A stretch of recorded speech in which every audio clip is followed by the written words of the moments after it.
So, you know, the in-house DPW crew did that, and then Pike came on top of it and did the paving for this portion of the road down here. And that's what the, you know, that's the new model that we're gonna be taking forward through other town roads as we go forward. This year alone, you know, in other areas here, we're gonna be looking to do Old River Road, the Queechee West Hartford Road, which is another road that probably gets traveled a lot here, and it is in a similar shape as what this road, you know, Queechee Main Street has been for years. More towards, you know, Holiday Drive, Beswick, A Street. So we're trying to spread stuff out throughout the town when we look at our paving plan during the course of the year. And with the select board support and the public voting for it, that $1 million per year is really about the minimal that we need to maintain, get our roads back into a better shape, and just keep moving forward with that. It costs, you know, quite a bit of money to keep our roads, but it's so important, because without the roads, the fire department can't drive, the police can't get to your house, so it really is a basic necessity that we need to have, you know, good, safe, travelable roads within the town. So, questions on that topic right there? Sheila Arman, hi, Brian. Thank you for all your hard work. How do we have a timeline on the paving of the parking lot in Millwood now? By the covered bridge? By the covered bridge. Yeah, we were gonna, that'll be one where, because Pike came in so late, we were gonna try to do it with this portion of the road, but because they came in so late, we're now gonna look to do that next spring, and just sort of kind of bring that in, at least get an overlay with it. But there's other portions with, we maybe have to talk with Parks and Rec if we're gonna do any other type of improvements there. From our portion of it, would just be clearing out the stones, leveling out, and putting blacktop down. That would be really helpful. I mean, it's been there a long time. It looks really bad. Right. And it's right in the town, so. Yeah, and that would be some of the things that we could try to stripe it too, just to try to keep it from a hodgepodge parking that it gets there, especially in the summertime. I do hear in the past that people wanted to put some kind of curbing separation between that and the road. There was talk of that at one point. I don't know if y'all remember that, but I don't think that's a great idea with plowing, but you guys know better than we do, but I hope that doesn't happen. Okay. I mean, I think that's more of a, I think that's like a plan you guys had, right, Larry, that's with that, so. For us, yes, anything that gets in the way of plowing makes it more difficult for us to clear snow. So. There will be more chance for Q&A, both with the select board and staff after these short remarks. And may I just say, John, so we just have the one microphone, and there are some folks that are listening remotely, so they can only hear the person speaking through the microphone. So it might involve a little bit of shuffling, but I'm sure people would love to hear the questions. So if we could just pass the mic to whoever's speaking, that would be very helpful. Thank you. So in the interest of moving along according to schedule, Or how about yes. utility rates? Yeah. Water and sewer utility rates. We have 2 water districts and 2 sewer districts within the town. Queechee being one and the other one being Wilder, White River Junction, and Hartford. You know, since my time here the last couple of years, I know of being a member here, you know, Queechee is a very unique when we start talking about water and sewer rates here. The development, when this was developed in the late 70s and the 80s by the Queechee Development Corp, the town was involved, but we weren't the developers of the parcels. And there's a lot of questioning in regards to meters, who has meters, why aren't there meters in various condo units here and whatnot like that. And we're working on that. I'm working with a consultant right now that has many years of experience on that. So that's one of the things we're looking at, is why the rate structure is the way that it is. Is it equitable? And is there any room for to make it more equitable, especially for those here, you know, I'm a full-time resident, for those here who have seasonal properties here, and how to go from look at that. It's a deep dive. I mean, I've done water rate studies in other municipalities. We have a very unique situation here for Queechee and what we have. White River, Wilder, and Hartford is pretty basic. You know, we don't have the complexity that we have there. But once again, we'll be looking at those rates too once we finish up the Queechee one. And my goal is to have the Queechee one done here by early next year. And so that the select board, for when we start our FY27 budget in July, there'll be a different rate structure that will be hopefully be more equitable and more understandable for everybody, so that when you get your billing for that. So That's what we got for the water. Hi, Steve Pert, Weechee. What would it take to have water supply extended to houses in Weechee that are on wells right now? If your well dries up. No, just to have municipal supply go to houses that don't have it now. Well, the water system is a little bit more of a finite system due to, we have storage tanks, so there is some geographical and, the topography of Quechee doesn't really allow for too much of expansion. Like where I live out off the Marsh Family Road, sewer's not an issue because it's gravity. It pushes it down.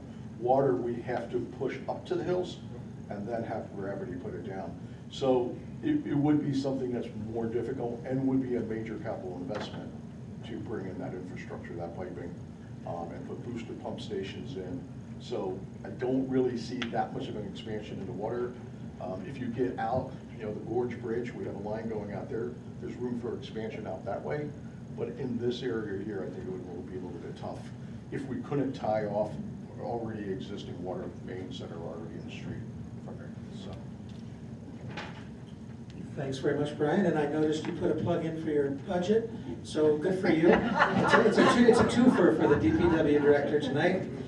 Next up is going to be a sidewalk planning discussion with Lori Hirschfield, our long-term planning and development Not a bad director. idea, I'll go for that. Okay. Give myself a little bit of a visual. So, Is it okay for the well, good evening, and I'm glad to be able to be here, and I'll give you a little bit of a briefer of what we're doing, not only in Quechee, but around the town. I would assume that everybody's wondering, so what's happening with the sidewalk projects in Quechee that many of you worked on several years ago in our feasibility study? Well, we didn't forget about them. Back in 2024, we actually put them in the budget to start matching funds in the hope that we would actually get a grant, and we did. So some of you are aware of that, perhaps, that we were successful in getting a $1.5 million grant in order to do the sidewalk improvements along Quechee Main Street from Willard Road all the way to the bridge, and also actually covering the area around the parking lot on the other side of the bridge. And that is our first project. We were awarded it. We're still waiting for them to give us the grant agreement, but though sometimes that takes time. But once we get that, then we'll start our whole process of hiring the engineer to do the design and engineering. We have a general conceptual layout, but clearly we need to look at what the existing conditions are. A lot of that will involve community participation in the process, and we'll just keep you apprised of what's going on. The next project after that we're also saving for is this section that goes from Quechee Main Street all the way down to Route 5 along Waterman Hill Road. So, and we have been putting money aside for that as well. We've got 2 more years on both of those projects to put money aside in the CIP. A little bit of a budget plug there, I would say. And so you can look at that, and that usually comes under section 924 in the budget. I don't have the specific pages, but it might be page 59. So try that out and see if that works. Anyway, so that's what we have on it. Now, I know that in the context of all of that, we've also had, and Sheila has been involved in that, and we're starting up some more conversations within the community about what can we do to assist you in the community to have more a role in our planning processes. So I would say, get in touch with Sheila. You want to raise your hand too? Like everybody would, right? Okay. And I'm sorry, I just want to blank on your name. Beth? Yeah. Right, Beth. And they are on our small little committee that we just started, and it's really important to get involvement. So check in with them. I just want to talk about one other project that we have that's big in the scene. It doesn't mean we aren't doing other things. But it's that interchange area of I-91 and 89 right off of Route 5. And that is the last leg of public sidewalk that we are doing. A project that started close to 30 years ago. And there are 5 different segments of it. And we have gone through so many different things. Well, the state finished their improvements in that area in the interchange, which now allows us to go forward with our project. And that will be a sidewalk to connect the roundabout area all the way to Ballardvale Drive. So we'll have a continuous flow all the way from South Main Street in downtown White River Junction, all the way up Sykes Mountain Avenue and down to Arboretum Lane. And again, all of those are based on community participation and feasibility studies, which gets us in the line for grants. We do that. So more to come on that, and I can certainly answer more questions when we get to the Q&A. Very good, and right on the money, good time management. Chief Cooney, this is your chance to take a bow. He's trying to tell me to be quiet. This is your chance to take a bow on our new fire station. Yes, thank you, everybody. Yeah, my name is Scott Cooney. I'm the Hartford Fire Chief. And let me just start by thanking the town manager, select board members, past and present, and specifically you for supporting us as we've been working since 2020 on this project to improve the Queechee Fire Station. The existing building on Willard Road was built back in 1982, and it was designed pretty much primarily just to store fire equipment for the response of volunteers that live throughout the village of Queechee to respond to emergencies in this part of the community, while the incoming apparatus from the White River Station came to support those activities. That has been gone for a very long time. So that building pretty much sat as just a storage for us for many, many years. And in 2020, during a gap analysis, we looked at our response time and how we're servicing the community, and really recognized that Queechee and West Hartford were receiving some really significant response times from the White River Station on the VA Cutoff Road. So we began to study the possibility of staffing that station, and also recognized that Queechee had never had an ambulance located out here to service all the medical responses. So that was the end of 2020. In 2021, the select board authorized us to install a temporary living trailer on the site next to the existing building, where we staffed 2 people 24 hours a day, and then brought an ambulance to be stationed here 365, 24/7, and then started measuring the data from that. And quickly we found out that we were reducing response times to Queechee and West Hartford by 5 minutes most of the time, 90% of the time. So significantly impacting, residents' access to early medical care in an emergency setting. So then the goal for renovation began. And I want to thank our partners at Studio Nexus in White River Junction, Estes and Gallup out of Lyme, New Hampshire, and Engineering Ventures at White River for helping us plan and design this structure that stands here today. So in August 2025, we officially christened and opened the fire station, and it has been staffed ever since. There are 2 firefighter, EMT, or paramedics stationed there 24/7, 365 to service this area of the community and support other areas of this community as well. So I want to thank you for that and the commitment of everybody to get this project done, and on the behest of providing better emergency services for everybody that lives here. So thank you.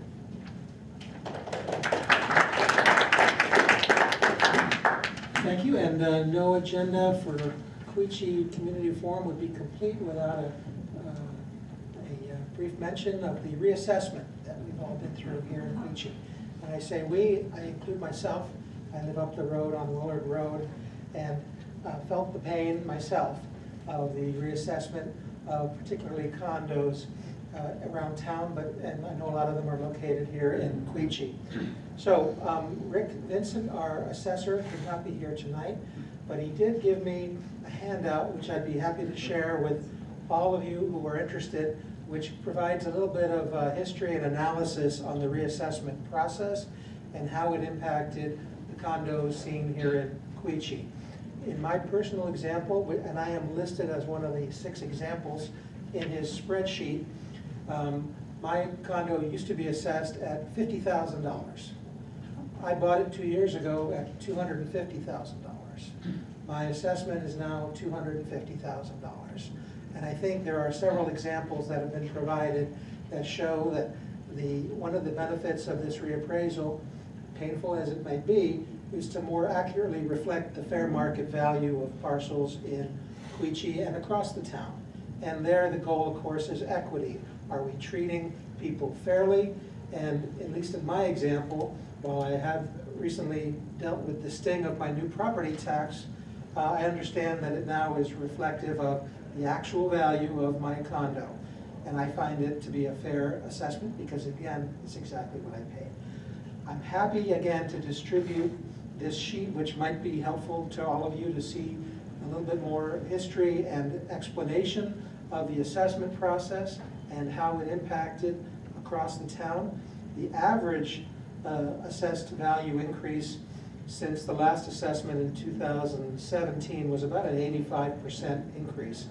A lot of that is, as we know, is driven by the COVID phenomenon, where a lot of people wanted to get out into the country and were willing to pay a lot of money to do so, and that inflated real estate values. And we have to reflect that in the current assessment, which has been done. I do want to remind you all that whether you grieved your new assessment or not, this is not the only year you can do so. If you feel with time that your assessment is unfair, every year there's a cycle that allows you all to come in, plead your case to the assessor, who will listen carefully and respectfully to your arguments and your evidence. So please keep that in mind as a possible safety valve if you're continuing to be discouraged or disappointed or feel that your value assessment is inaccurate in any way. So if there are no other questions, maybe there is one. Yes, I'd be happy to turn it over to the Selectboard. Yeah. With regard to the assessment, and in our condo association, which is Dartmouth Place, the assessments for each unit went up around $3,300, which for 28 units brings over $90,000 coming into the town. And you multiply that over all the quality properties. The question is, what is the town doing with that windfall of money? Where is it going? Well, with every average, of course, you've got people who are paying more and people who are paying less.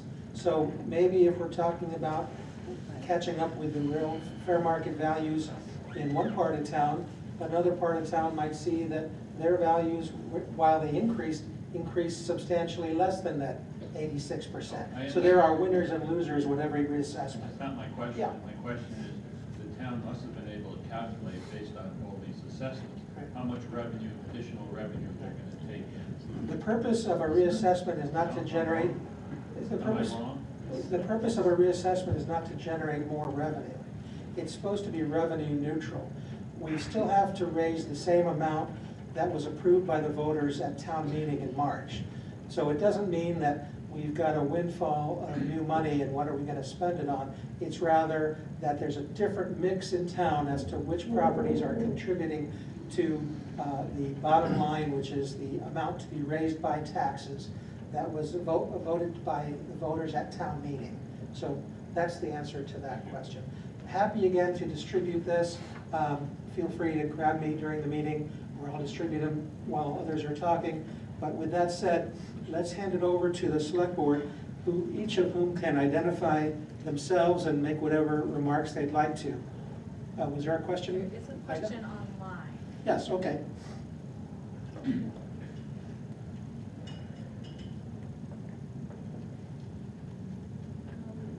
person with their hand raised, I believe you should be able to speak. Hello. Yes, we can. Yes. Yes. About the tax revalue assessment. If you could first just say your name and where you live. Sure. My name is Vahim Akrichen. I'm a condo owner in Kingswood. And the question I had was in relation to the revaluation, and kind of piggybacking off of the first question. I, along with a group of fellow condo owners, have done an analysis of the revaluation report.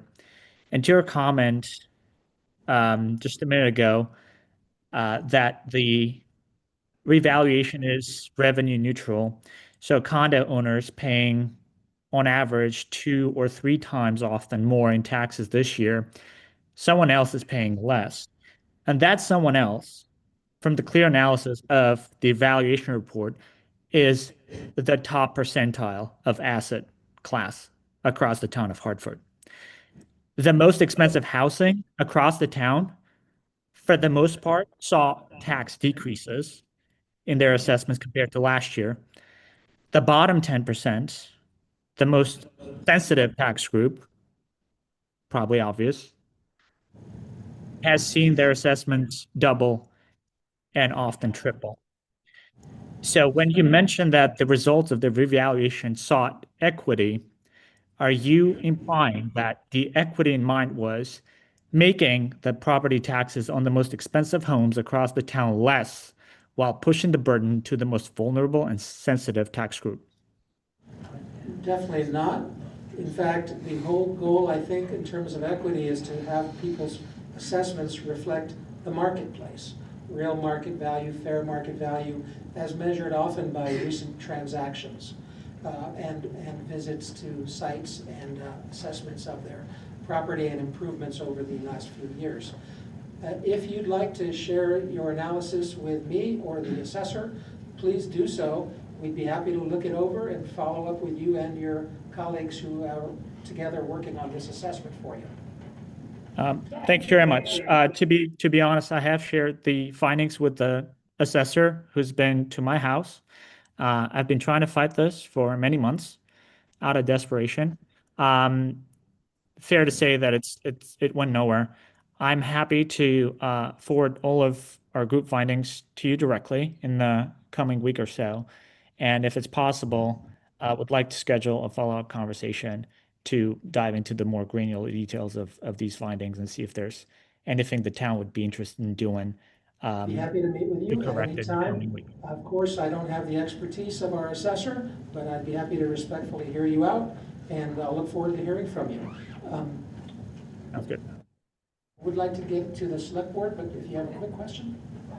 I don't think it's. Okay, we'll get to it perhaps later in the evening.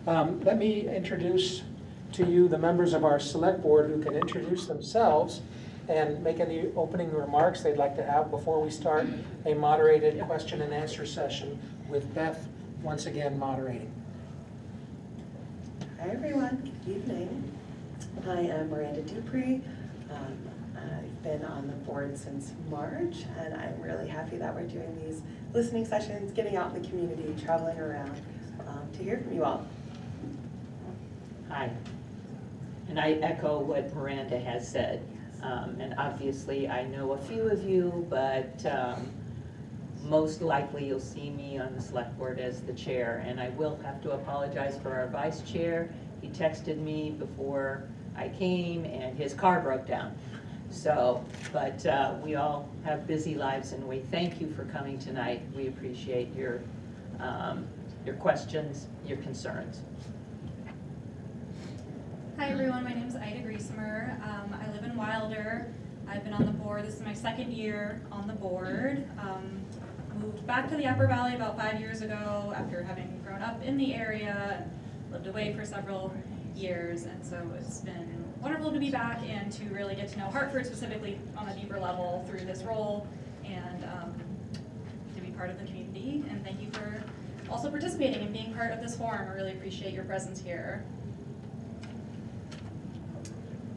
Good evening, everyone. My name is Eric Kraus. I joined the select board, was elected to the board in March of this past year. Happy to be here tonight. Thank you for coming out. Look forward to a robust discussion, and I apologize if there's anyone behind that post that I can't see. Thanks for coming out, and looking forward to this. Hi, I'm Ashley Andrews. I also was elected to the board in March. And have very much been enjoying this first year. I am super glad we're doing listening sessions like this. I hope to continue to do these, and also just to encourage anyone to CC the select board, or maybe I shouldn't volunteer everyone, but certainly myself on any data or questions or concerns, and that we do all, I think, really read our emails and are pretty good about hopefully getting back to folks. So yeah, thanks for having us here. Good evening, everybody. My name is Tim Ferriel. I live in White River Junction, Vermont, up on the hill. If you ever see the star over the co-op, that's my star. I feel like I bought a cheap seat at Fenway because it's like the pesky. But in any case, I am truly glad to be here. The board can admit that prior to getting on the board, because I'm filling in for someone who had to leave the board, I was pushing hard for community outreach and listening. I think it's a really important part of our process so that we understand what's going on out in the community and the challenges, and that we can hopefully respond to them. And I just wanted to kind of throw out one thought tonight, and it's around this kind of tax assessment thing, which we all face. For me personally, my house went from 240 to 478, so I feel the pain. And yet, I will say that there's other dynamics at play here related to the school budget and tax funding in Vermont. If any of you are aware that you often pay a significant penalty when your common level appraisal falls below 80%, and Hartford had gotten to a point where we are at 66% of alleged market value. So we were actually paying significant penalties that you don't always see on the school side, because the funding formula punishes you for that. So I just want people to understand that what we do as a town, we run our budget at X, we have to raise taxes, and you'll notice your tax rate went down dramatically in this last cycle. But I think you have to kind of keep perspective on, fair tax policy and tax burden as it relates to the town at large, for both the school side and the town side. So thank you for coming tonight, and we look forward to the dialogue. Thank you. We have just one mic, so this is what I'm thinking we'll do. We're ahead of schedule, so we have lots of time for Q&A, and people can just stand up, say their name, speak loudly as you can. I'll repeat the question, and then one of you can say, I'll take it, right? I'll let you guys kind of figure that out. So who'd like to go first? I'll go first. Okay, Jan, and then we'll have you go next. Okay. That's okay. Yeah. My name's John Boughton. Actually, let's try this. Thank you, sure. Sure. My name's John Boughton. I actually live in the opposite corner, almost in North Heartland. But I'm really glad that you guys are doing this. I'm just sort of wondering whether there's any thought going into combining an update of the Bugby Senior Center, and I understand there's also some plans or some thoughts about a recreation center, and combinations of those things, and sort of looking at the infrastructure that is kind of getting kind of old and kind of really can contribute to the community. There's sort of social services in many ways. I'm just sort of wondering whether that's on anybody's radar. Thanks, Beth. Sure. I'll answer that, but also John can as well. Both John and I are on the Bugme Building Committee, and I've been as a liaison. We've been meeting ever since September, late September, and there was a feasibility study that was done, and Mark Bradley, who's the director of Bugby.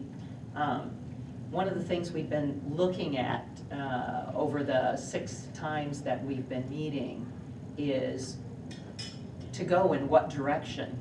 And in looking at the feasibility study, one of the things that we actually found we have to do is we have to do a site evaluation. Because what we have to figure out is, will Bugby, Mark says the peak for age group of people who will use Bugby is 10 years down the road. And so, do we have enough space for the programs and for the people, for parking? As you know, parking's always an issue in Hartford. So what we're actually, part of his budget for this year is and we went back and talked with the architects of the feasibility study, is to actually look at whether this site that Bugby is on will help the situation, or if we have to look at other sites and whether we should combine with Parks and Rec. I know that's, Scott Hostler has been talking about that. I also know that there's some concerns, and this is gonna be part and parcel of our community outreach, is sometimes senior citizens wanna just have their own space, and Parks and Rec people do. So we don't know at this point. Nobody's saying one way or the other. But what we have to do is we have to find out, first of all, if, you know, what are the needs for the space that Bugby's in. We already know, if you ever looked at this feasibility study, checked out the fire marshal's points of view and everything, construction, there are some, the building itself is in bad shape. And so do we try and rehabilitate it, or do we look at something else, construct? So that's kind of where we're at, and his recommendation is to go with getting that specific information. So whether, you know, this site, any site in the town, or any buildings in the town, can we retrofit them, or not? And would it be feasible for all of the issues that come before these two committees? John, you want to add to that?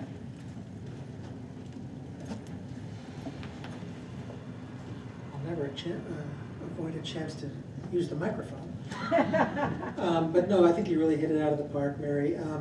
There is an intuition that you share and that I have shared, which is that if the Bugby Center generally has programming from 9 to 3, and the rec center needs for teenage latchkey kids and evening events is thereafter, maybe there's a way for those pieces of the puzzle to fit together. But as Mary said, it's not always just that easy. Bugby will tell us that, for example, there's many evening and weekend uses of the Bugby Center by third parties. Where would they go if we had an exclusively Bugby and community center kind of event? So we're trying to look at all of that. We're mindful of value to the taxpayer or the debt payer. And stay tuned. There's going to be a lot more discussion about both of these topics in the months and even years ahead. Thank you both. You had a question? Yeah. Thank you. Thank you all, Selectmen, for coming out to Queechee, giving us an opportunity to Oh, and talk your to you. name and location. Mary Fisher, Queechee, Dartmouth Place. My question is on the reassessment. When Tyler actually came in and did their review, I thought I heard they only went to like less than 200 houses and condos, and a lot of it was drone.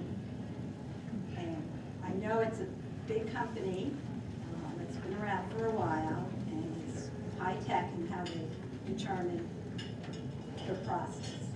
But when they actually did the rate of change between houses and condos, there was a dramatic increase. And that's just not for Queechee condos, it's for condos throughout Hartford.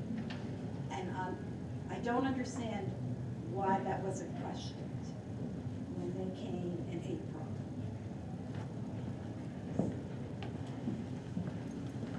Any takers? Sure. Yeah. Thank you. Thank you for the question. I wish I'd brought my laptop and I could give you the numbers Rick had shared with us in terms of the actual inspections that Tyler did on site, as well as the town assessor and the assistant assessor. That number was, I believe, was higher than 200, but I don't have those numbers committed to memory. Why did condos go up more than other homes? Is that part of your question? Yes. Yeah, I think my understanding of this is that they crunch numbers. So part of the input is the looking at the physical property, and then part of the input is crunching numbers based on sales to understand what a condo would be valued for, or what would someone purchase this for.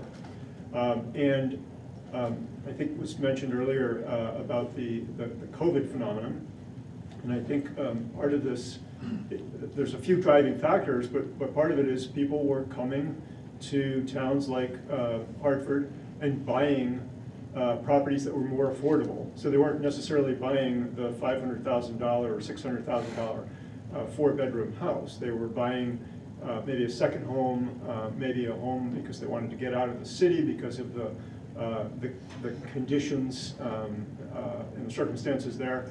So, you know, there are a whole lot of factors that went into it, but the bottom line is, from my understanding, is that Tyler crunched numbers on sales, and there's a certain swath of properties that were more attractive to buyers, and that resulted in the differences in increasing value that we see.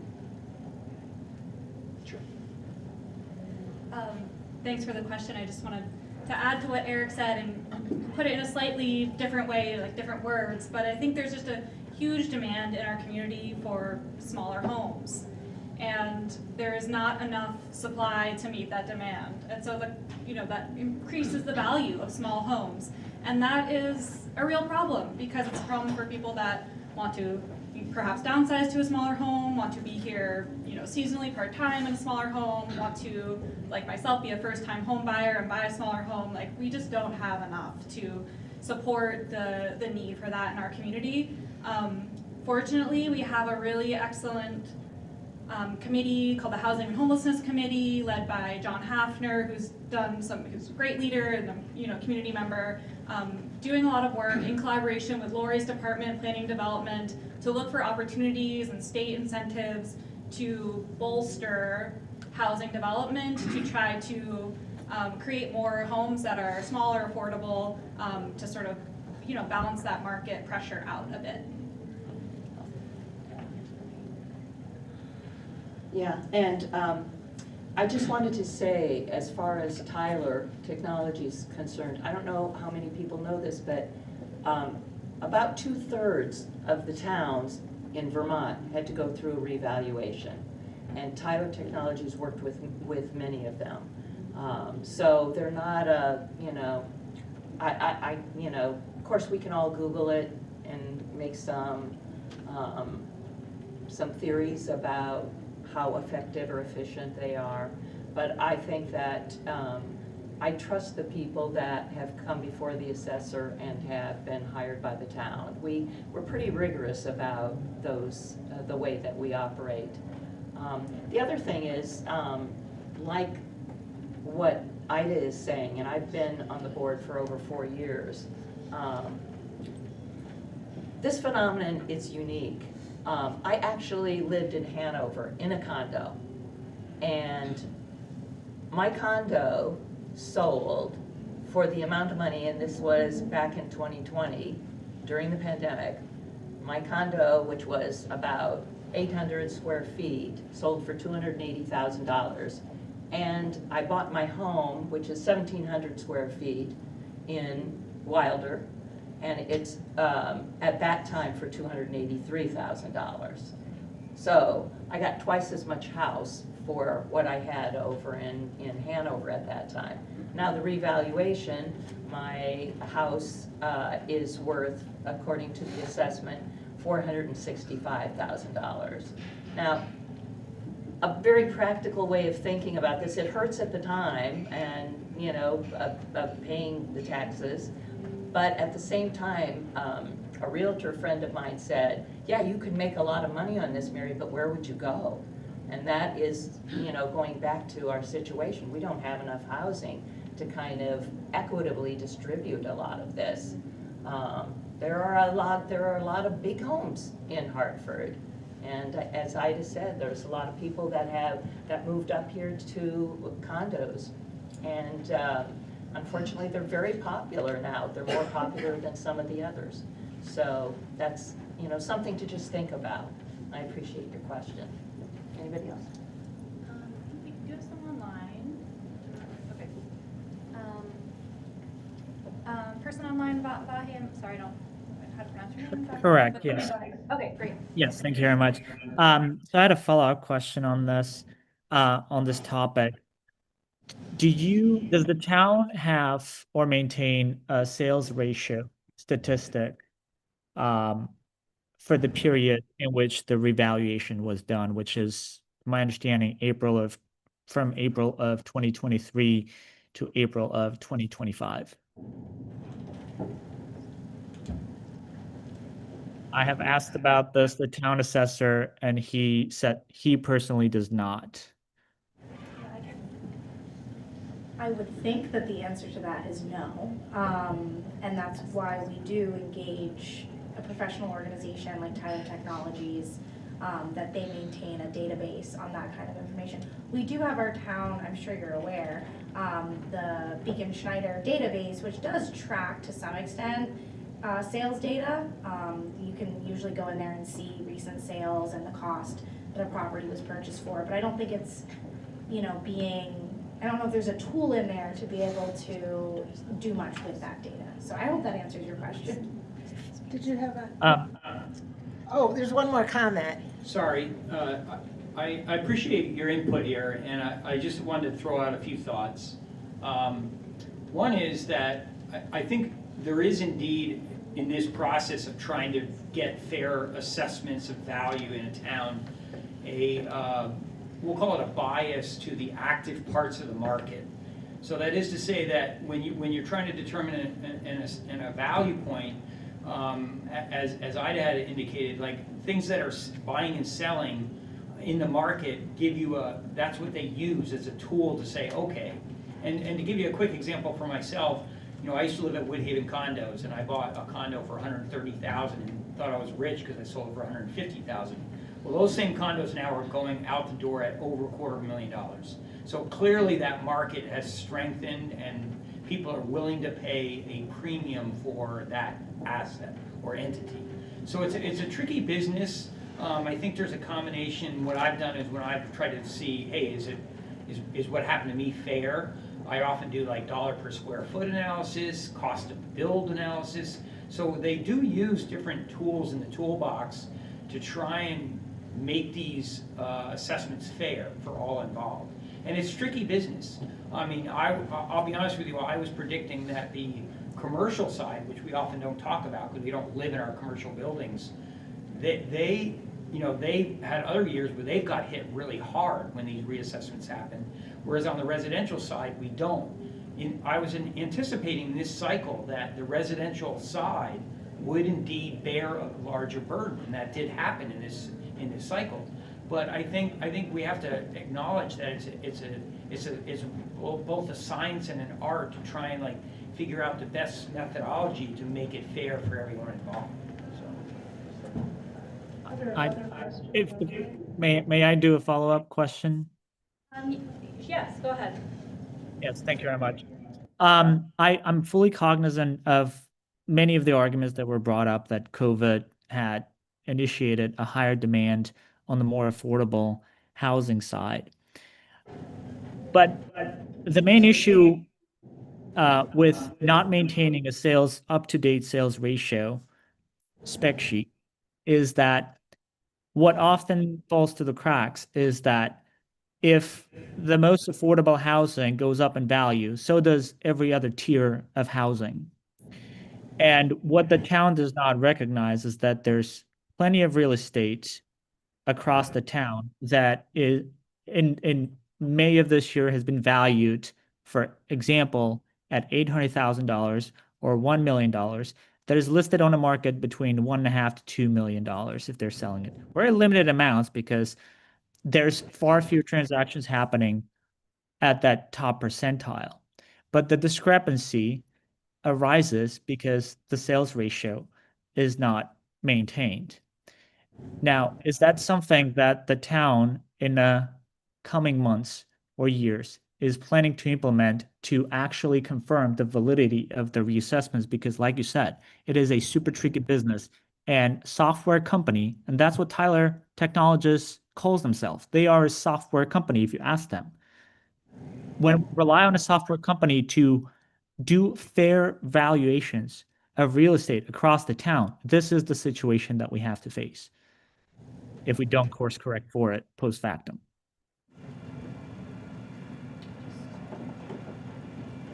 Yeah, this is Ashley, and that certainly piques my interest. I think this is a really valid and concerning point, is that it is meant to be about equity, and if we're really missing the mark here because we're limited by all of these market pressures and availability of data, yeah, I think that if there's a way that the town could reasonably maintain some, I mean, obviously we have to figure out whose role it would be to maintain that data, where it comes from. It is, it's a bit of a beast. So I can't say that like, yeah, we'll get that done next year, but I'm interested and I'd love to talk more and of course talk with the assessor's office and see what their take is on this and what it would take to maintain some data around it. So I appreciate you bringing this up. Yes. Thank you. Can someone address, I'm sorry, the sales ratio? We had a question on that from the audience. What is a sales ratio? Yeah, what is a sales ratio? Yes. Pass that back to you or someone. Would the commenter like to describe how they view it, what their... Yes, so the sales ratio is the metric that the town tracks when real estate exchanges hands.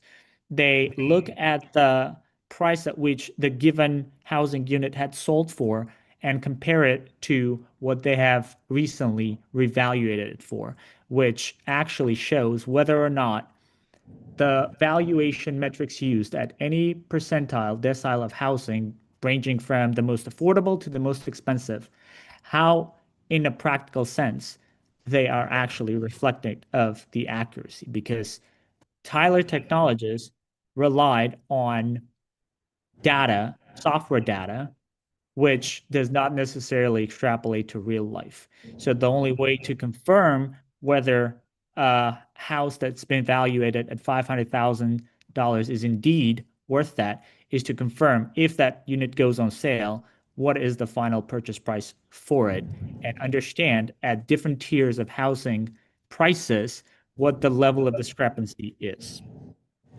Makes sense? Yeah, thank you for that, that description. I think, the more that you talk about it, I feel like Beacon Schneider, the software we have, would make that kind of easy to do. I mean, it stores the appraised value and the sale price for every property. I don't know how often it gets updated. I'm assuming when somebody comes and files a deed with the town clerk, they update that at that point, but yeah, that's all I would add. I was just going to add that we're probably getting a little technical and maybe out of our level of expertise here. As select board members, we're not trained in these subjects, but this is an interesting topic, something that deserves exploration. My initial reaction is that since the last valuation was in 2017, some of those comparisons, the basis for a comparison for creating the sales ratio, strikes me as having some potential not being completely accurate, just because the value, over those, since 2017, a lot has changed in the marketplace. So, but I think it's a discussion that bears exploring further. Thank you. Do we have any other online questions? No more online questions. I just want to quickly say thank you, Vahe, for bringing these points up. I think I strongly encourage you to email us as a select board. I think some of us would definitely be willing to continue the conversation and get more in the weeds with you. So thank you. John has, here you go, John. As to your original question, I believe that between Tyler and town staff, there were visitations to nearly 1,000 housing units, not the 240 that you've mentioned, but I can certainly confirm that. And if you wanted to give me your contact info, I can get that for you.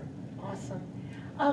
Yeah, I see some more hands. I just want to remind everyone too that we're fortunate to have some town staff as well, and we ran out of time earlier on with questions. So everything's up for grabs. You can speak with the town staff too. So I saw it in the back. Sure. My name is Eric Roberts. I live here in Queechee. Welcome to Queechee. My question is somewhat related to the ones that have been going on so far. So they, I understand the process very well of what they did with the reassessments. I actually met with them and talked through their entire process, which, Hey Beth, at least can at a you high actually level, pass? makes a lot of Yeah, sense. yeah, we can't hear that well either. My question. There you go. My question is, now that it's been done, and my personal bias is that there's definitely impact from COVID, and the fact that remote people want to come up and buy inexpensive condos as a place to hang out now and then is fabulous for our community and brought in a lot of people, a lot of money and all that. But that will fade. And on top of that, the condo market is far more volatile, in my opinion, than the housing market. So inevitably, we are going to have the condos go down in value, the high likelihood, let's say 60%, more than the homes at some point during this cycle. What's the recourse when these properties drop in value well below what they're assessed? What do we do?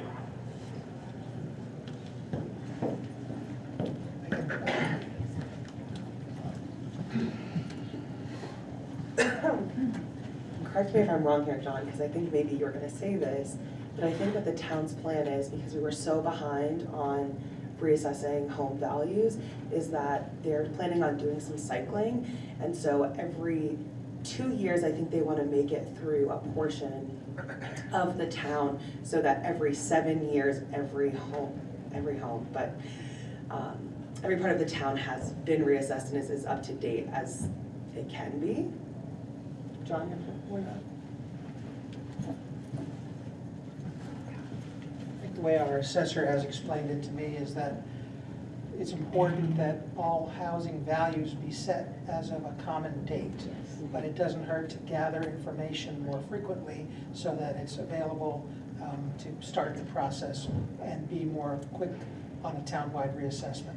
I'm also told that by state statute, we're on a shorter leash when we must reassess more frequently. But if there should be this calamitous drop, I would think that you and I would be the first ones at Rick's office asking for a new assessment or a new a way to address the reduction in value, to maybe present them with market data showing the drop and getting our property reassessed.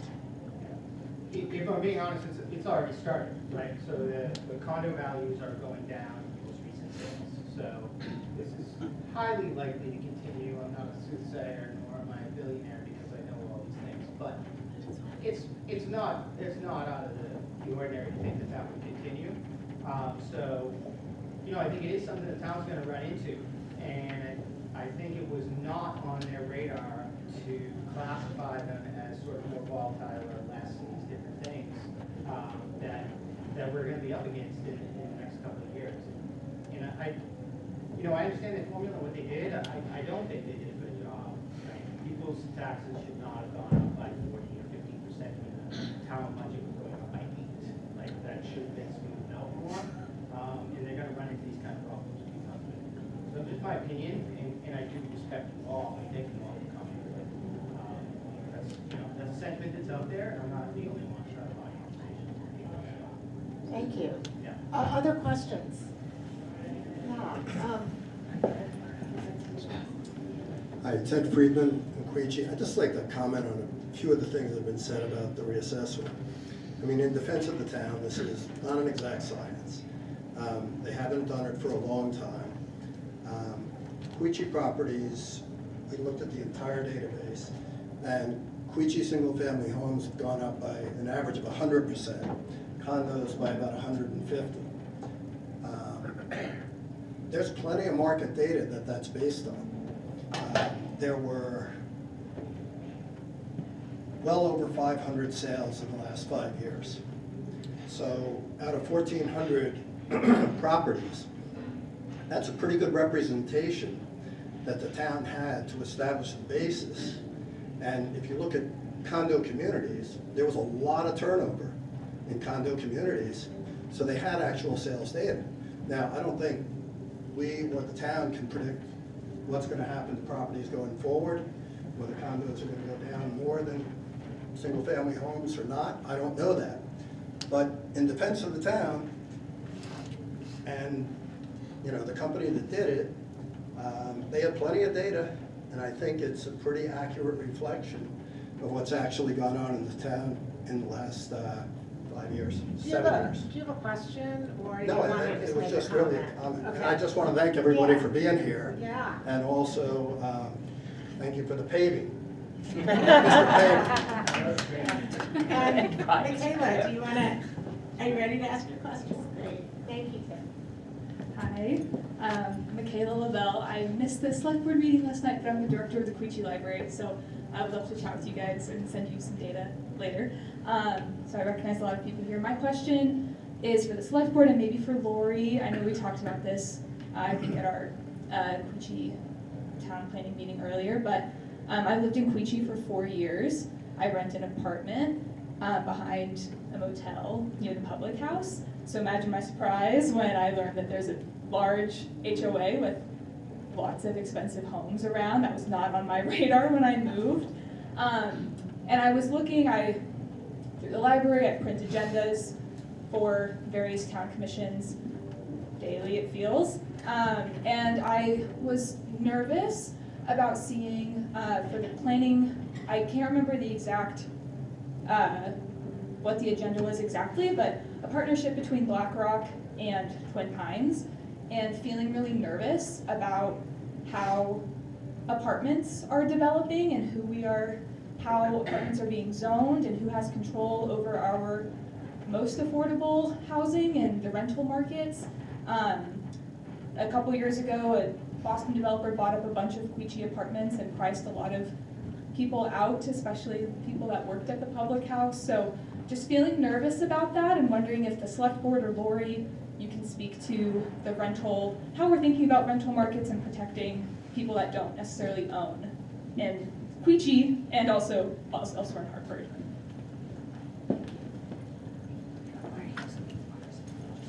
By the way, Michaela, thank you for participating in our community meeting. It really makes a difference.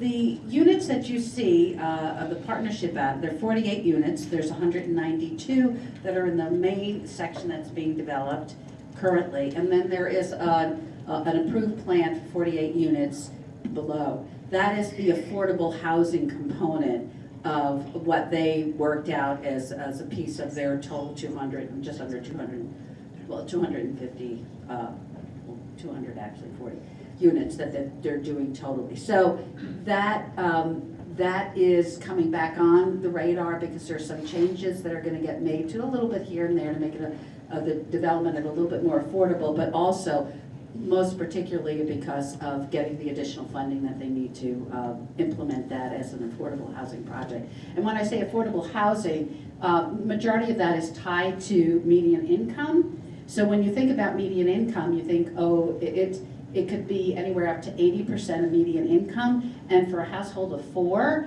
that's like about 78, maybe we're almost up to $80,000 annually for that. So, and that's at the 80% rate.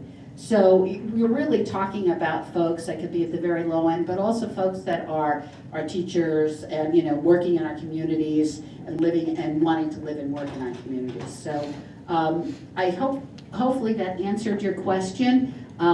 They are contracted with them to purchase the land so that it would become and it is on a separate parcel as well already. So was there something on that more that you were looking for? Okay, great, perfect. I think the select board may. Thank you. Excuse me, where is this development? It's on Sykes Mountain Avenue, if you can see. Down by the car dealership? Right, yes. Okay.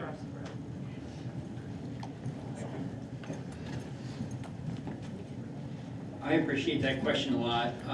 I have lived in Vermont a good chunk of my life, and I think Vermont's got a huge challenge because I think what I'm seeing is a huge gap between what people are earning and the affordability factor. And I think we're going to have to come up with some really new programs to close that gap. I, at one point in my life, was managing 16 apartments in downtown White River, and they were $650 a month around. And those apartments now are $1,200 to $1,500. And you do the ratios of people who are working at wherever, Target, pick a place, at 18 bucks an hour, whatever, there's just no way. The gap it just doesn't make any sense. So we're gonna have to come up with something here. I really believe it. We want our communities to be fair, balanced, and vibrant, and allow working people to live in them. So I'm intrigued by the idea that the income sensitivity efforts we make on the school side to try and make that work, which somewhat fail, we're probably going to need to do on the town side. We're going to have to come up with new systems that support people being able to afford to live here and work here. So I hear your question, and the theory is that if we increase inventory, rents will come down and it'll all be wonderful. I'm not so sure. I think we have some big challenges ahead to make that work for everyone. Thanks, Michaela, for this question. This is actually a bit of a passion project of mine. I've worked for the last 5 years with many different groups of tenants in the Upper Valley, specifically of Twin Pines housing.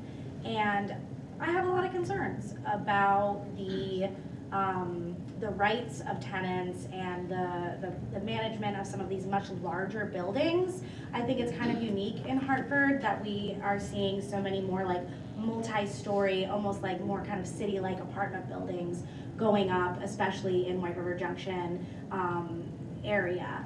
And I think it comes with some complications and considerations that we're not always being super forward-thinking on.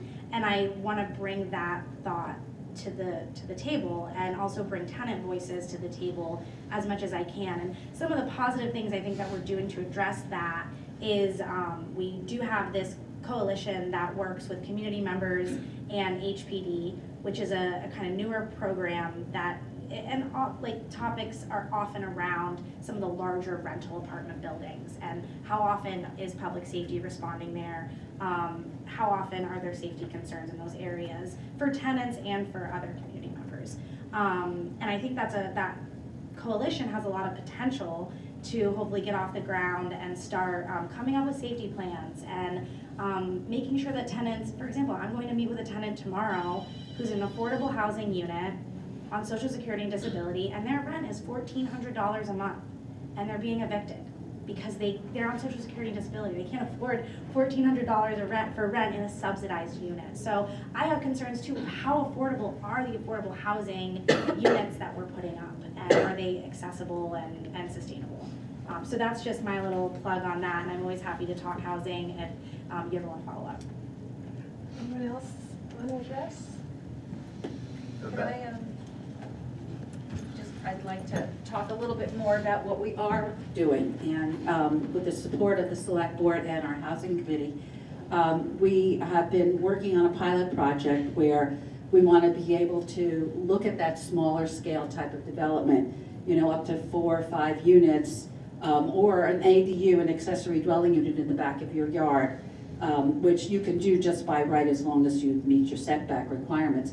We need to apply multiple ways in which we can create that new housing and keep it on that affordable level. So one of the things that our department and the Housing Committee are working on right now is a pilot project where we're inviting people in, and you'll hear more about this soon. We're inviting people in to take that leap. We've had some workshops that we've done over the last couple of years, Home Creators, you may have heard about it, where if you're interested in doing small scale development or you're interested in doing backyard ADUs, you can learn more about that. And out of that, we found out that there are a lot of people that are out there, but they don't know how to go from interest and concept to I'm not a developer, or I don't know anything about construction or whatever. So we're putting together a program where through a grant coming through the town, and there'll be certain requirements that people would have to meet to get this, $5,000 per unit. You need technical assistance. You need an architect to help you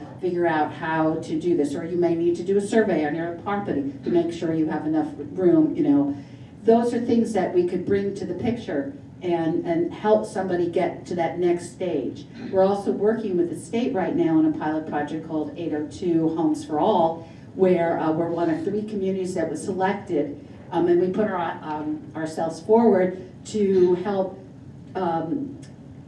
demonstrate. They have 10 different designs that have been developed, and to see how those, through having a design already ready, you don't have to go and hire an architect to do it, if we could get it in through modular development, which can build $1 million homes or can build ones that are more affordable, and we could use it up to 4 units also, and also for ADUs, and we're going to test these out in the community, looking at how would it work here, how would it work here, so that at the end of this planning process, we have something that somebody could walk up to us and say, okay, I'm ready to pull it, And all they have to do is come to our office and get a building permit, because it's been figured out what you need to do to hook up to utilities and all this other stuff in different parts of our town. So this is another way in which we can get smaller scale development out there. You could have a parcel that has large enough to accommodate, maybe 10, 12 units, and do that in 3 or 4 small buildings, so it fits in with the character of the area. So there are a lot of different ways of approaching this, and we're trying to pair what we were doing here locally. So another budget plug. We put in additional funding into this year's budget to give us a little bit more money than we have currently in our current budget, so that we can assist more people. We're hopeful by the end of 2027 we would have had enough interest in there and demonstrations of how well this can work, that the board, either for 2027, if they still feel so inclined to increase my request, feel free to do that. But that we can really demonstrate that there is a way that all of us together can become citizen developers, creating the housing that we know we need for our children or our grandchildren to live here. Because my daughter can't live here. She's living in East Bethel and commuting to the area. So, that's the kind of things we're doing, and we need you in the community to jump in, ask us questions about how I could be a part of this in some way. It could be just publicizing it within your community if it wasn't the thing that you would do on property that you own. So, yeah. Thank you so much for that. Other questions? We have a few more minutes. If there are other questions. Yes? Do I get a second chance? Yeah, I don't see any competition. All right, so okay, yeah. okay, great. John Boughton, again. I think many of you know that I was a forester, and so I kind of pay attention a little bit to the trees and that situation. I had posted a question to the Selectboard, or excuse me, to the newsletter about whether the town is putting energy and setting money aside for taking down white ash trees as they begin to fall apart due to the emerald ash borer.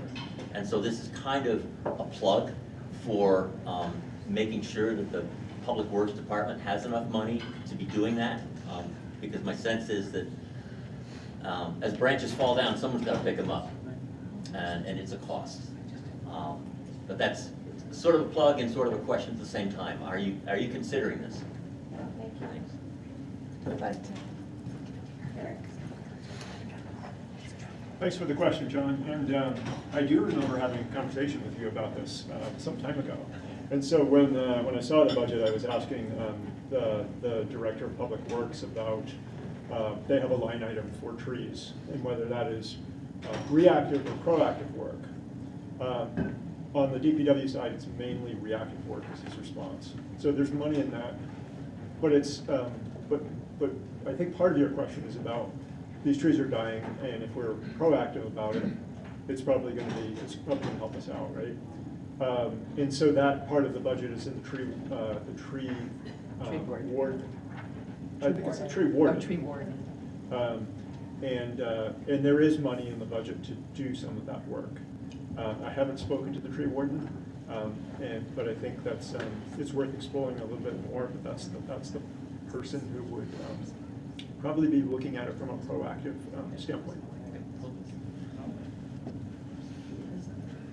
John, another thing to consider is, and I found this true in a lot of instances, they may have the budget for it, but they don't always have the people that have the time, because DPW ends up getting, the times that we need this, they're so busy. I mean, we get at least once a month a call for, water main break in Wilder, etc. So we are aware of it, having been on Conservation Commission for a while. They're, concerned about it, and it is in the budget, but again, how fast we go in doing this will depend on if we have the people who can actually do this. So thank you for that. Great. Any other questions, John? No, there are no hands currently Okay, online. just making sure. Anyone else have a question? Or comments? Or comments, yes, thank you, John. Comments, questions? All right. Well, I I think we can finish a little bit early, give you some of your evening back. I just wanted to extend our thanks to the Selectboard, to John, to Lori, and Scott Cooney. I was going to say Lieutenant Cooney. Departed And, Brian? I'm sorry? Departed Brian Gosda? Yes, departed Brian Gosda, and all of you for coming out. And I just love that it's Queechee and everyone else in Hartford that we've been able to host this for the Community Affairs Committee of Queechee, because and not just Quala, but a larger Queechee. I think that is just great to feel like we're part of a larger unit here, and the town is really thriving. So thank you all for coming, and have a great night. Thank Thank you for hosting us. 5 villages, 3 rivers, 1 town, Hartford. Thanks, everybody, for being here.